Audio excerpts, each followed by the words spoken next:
Selamat datang di Liwia Channel. Jangan lupa dukung channel ini dengan subscribe, like, and share. Terima kasih, selamat menonton. Opsi baru untuk Papua. Papua adalah wajah bopeng Indonesia. Konflik yang tak berkesudahan membuat pulau besar yang kaya ini mengonfirmasi asumsi pembangunan modern. Wilayah yang kaya sumber daya alam selalu menjadi daerah paling miskin. Di Papua, sumbernya adalah cara pandang keliru pusat kekuasaan melihat wilayah ini. Maka pendekatan membangun Papua adalah pendekatan keamanan. Padahal di situ soal utamanya. Memakai pendekatan keamanan berangkat dari pemahaman Jakarta bahwa daerah ini tidak aman.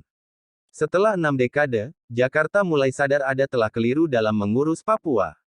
Panglima TNI Jenderal Andika Perkasa menyatakan akan menempuh cara damai untuk menyelesaikan konflik di wilayah itu.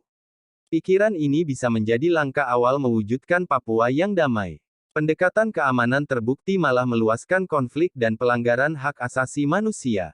Mengapa Andika punya pikiran yang bertentangan dengan pendekatan setiap rezim kekuasaan sebelumnya? Seorang perwira tinggi yang pernah bertugas di Papua mengatakan strategi Andika tak cukup mengatasi konflik karena mengabaikan opsi paling penting dalam pendekatan damai, gencatan senjata. Apa yang disiapkan Jenderal Andika mengakhiri konflik Papua? Anda bisa menilai apakah cara dan pendekatan itu akan berhasil. Kami menyajikannya dalam beberapa artikel. Juga gebrakan-gebrakannya menjadi pemimpin TNI dalam 2 bulan terakhir.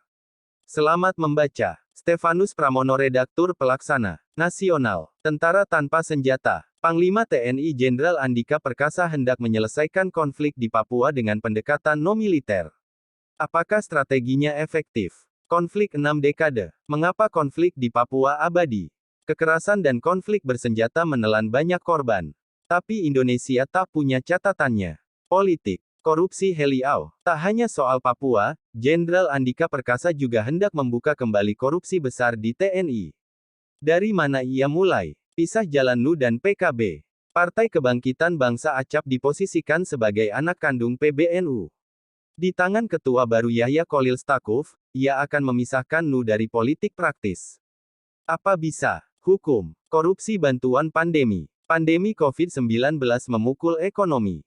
Pemerintah membuat skema menahannya untuk pemerintah daerah. Tapi, skema pinjaman ini pun dikorupsi. Bagaimana modusnya? Jejak maut Komandan Intel. 3 tentara menabrak 2 remaja di Bandung. Bukannya menolongnya ke rumah sakit, mereka membiarkan keduanya sekarat lalu membuang tubuhnya ke sungai. Kok tega? Terima kasih sudah nyimak, semoga bermanfaat. Terus ikuti berita-berita selanjutnya.